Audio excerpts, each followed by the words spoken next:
dia atompontsika amin'ny alalan'ny vavaka izao fotoana izao koa manasanao anondrika alohanao fa hivavaka isika. Rainay izay ny an-danitro ianao lay ray nahary ny lanitra sy ny tany tombatomba ny mpanjaka mahay fanjavatra rehetra tolotra eo anao reriany ny dera ny laza ary ny voninahitra mandrakizay ny tsy fahafehezana ny fisainanay ka mahatonga ny anotony atrenao ka tanina fona aminao zany ankehitriny. Isaoranay ianao noho ny fotoana izay omenao anay ny fahazavan-tsaina avy amin'ny fiainana masina azavansainay fa namatakana ny sitrapona amin'ny alalan'ny teny ary ao ko raketinay anay-tsaina izany ka hitona fanavaozana eo amin'ny fiainanay tononona sy angatana amin'ny anaranao Jesosy Kristy mivavaka. Amen.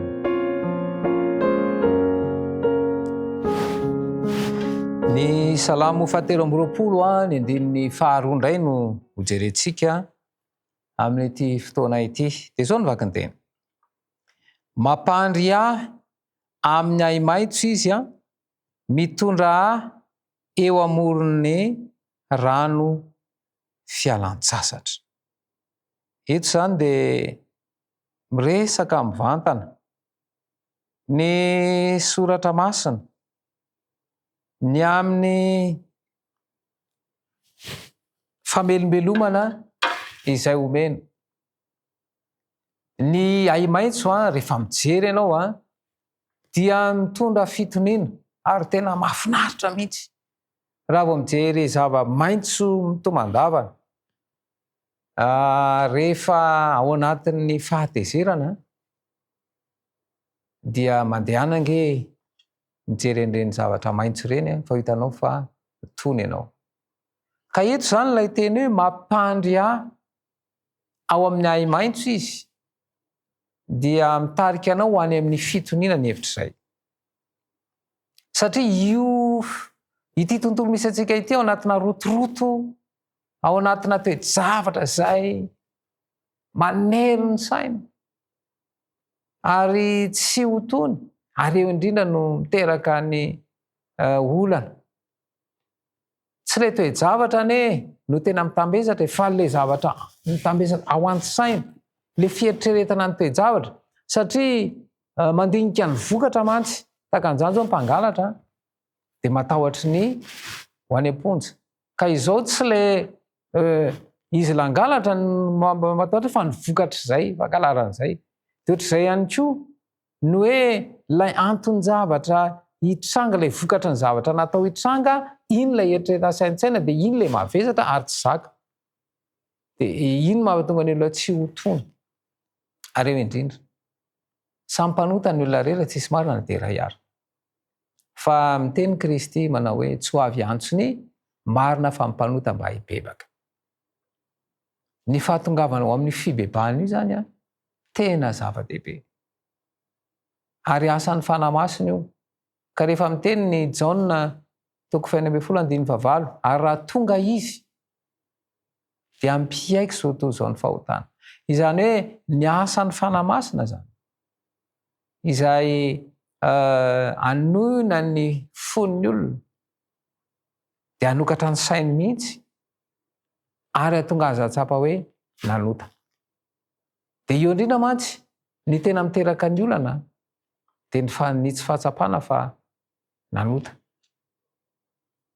Izay voalohany. Fa rehefa nahatsapa indray nefa rehefa nanota dia ny vokatry ny zavatra natao izay fantatra fa fahafatesana dia iny indray koa no mitambesatra ao an-tsaina. Ary izay indrindra hoe ity hoe mampandry ahy eo amin'ny ahi-maitso dia manome antoka anao izy. Fa rehefa tonga amin'ny tena fibebahana marina sy fekekeloka dia azo famelan-keloka. Dia raha vao mahatsapa an'izay ny mpanota dia tony izy ary manana antoka eo amin'ny fiainana. Dia izay hoe lasa mirindra. Ka ao amin'ny Kristy zany izay.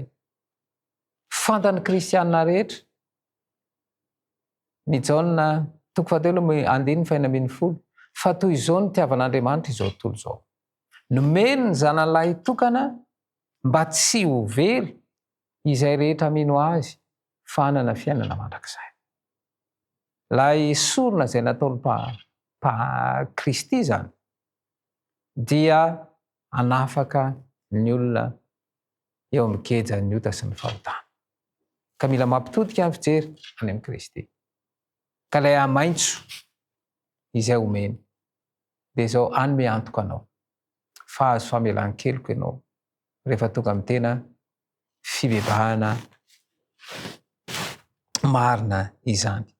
Ary mbola toy izany teny hoe mitondra eo amoron'ny rano fialan-tsasatra izy. Ny manakatao rehefa tonga tokoa ny fialan-tsasatra dia ny mandeha any amin'ny toerana izay misy rano ary any amoron-dranomasina moa izany ny tena falehan'ny maro. Ary rehefa tonga any dia mahita fahafinaretana tokoa satria rehefa milalao rano ary io moa tsisy zavatra hoe anisan'ny tena mahafinaritra ny milomano. Ary zay mahatonga ny hoe manakatao rehefa manao trano izy dia asiany toerana ahafahana milomano ihany koa na toby filomanosana.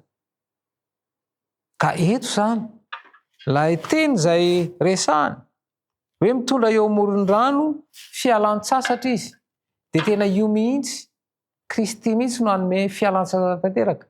Satria raha ity tontolo ity dia tsy mitondra ho amin'ny fialan-tsasatra mihitsy nomeny ity tontolo ity, fa mbola manavesatra ny fisainana ary mbola mitarika ho amin'ny zavatra aby ary tonga anao tsy ho tony mihitsy. Dia miverina foana ilay teny hoe mila maka sary an-tsaina ny ambaran'ny teny. Ka raha miteny izy eto hoe mitondra eo amoron'ny rano fialan-tsasatra izy dia izay mihitsy izay ilay hoe fitondran'i Kristy ianao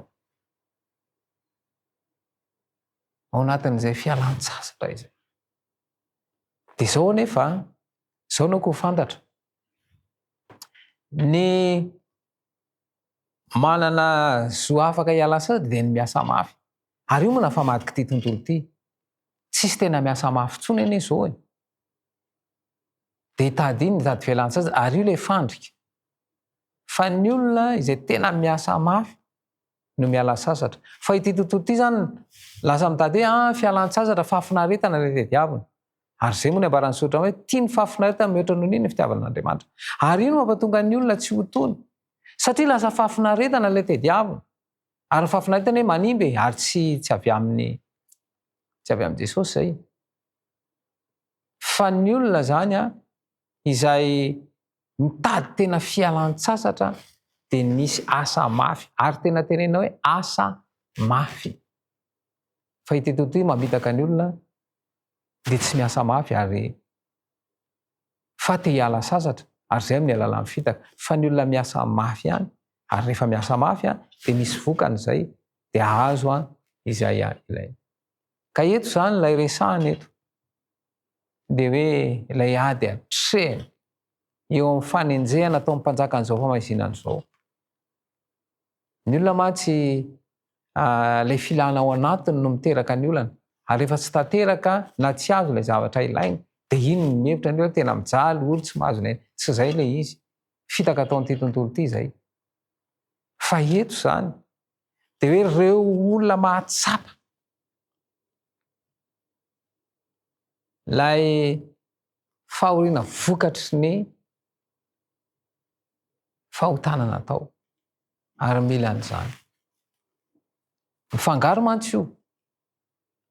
Ataon'ity tontolo tsy mahatsapa ny fahotana natao fa mijaly noho ny tsy fahazahoana ny ilaina. Fa tsy izay ilay resahana.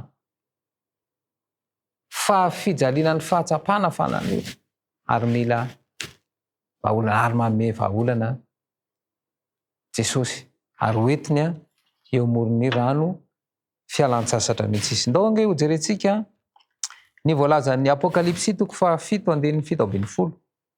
Apokalipsy toko 7:7-10. Dia izao no vaky ny teny amin'ny Apokalipsy toko 7:7-10. Izao vaky ny teny. Fa ny zanak'ondry izay eo afovoan'ny seza fiandrianana no mpiandry azy ka hitondra azy eo amin'ny loharanon ranonaina ary ho fan'Andriamanitra ny ranomasy rehetra amin'ny masony.